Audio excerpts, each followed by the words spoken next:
Alam mo ba na hindi lang pala, kilab ang naipangako ni Ivana kay Dustin pag lumabas ito ng bahay ni Kuya.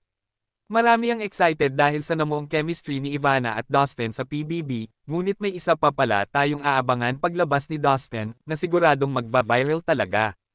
Ano kaya ito? Bago tayo magpatuloy gusto lang muna namin hingin ng sandali, kung hindi ka pa nakakapag-subscribe sa aming channel, ay mag-subscribe na para lagi kayong updated sa mga trend, at huwag mag-skip para wala kayong ma-miss na impormasyon. Ivana Alawi nung nasa loob pa ng bahay ni Kuya nagkwento ng kung ano-ano, at nag-share ng pamumuhay niya sa labas, hanggang sa naisipan niyang yayain ang mga housemates na makikilab sa kanya paglabas ng mga ito, at kay Dustin syempre special ito, marami ang kinilig dahil talagang inaabangan ng mga tao ang muling pagsasama ng Dustin, at may isa pang inalok si Ivana sa mga housemates, ayon kay Ivana magja-jamming daw sila, pupunta sa iba't ibang lugar para mag-enjoy, agad naman ito sinang-ayunan ng mga housemates.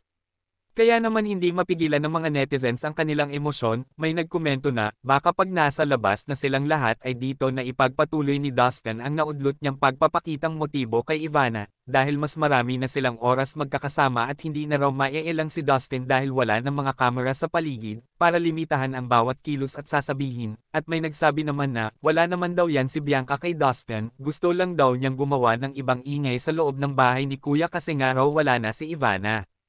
Kayo, anong masasabi nyo tungkol dito? Magkomento lamang sa comment section at huwag kakalimutan na mag-subscribe para lagi kayong updated sa mga trend. Maraming salamat!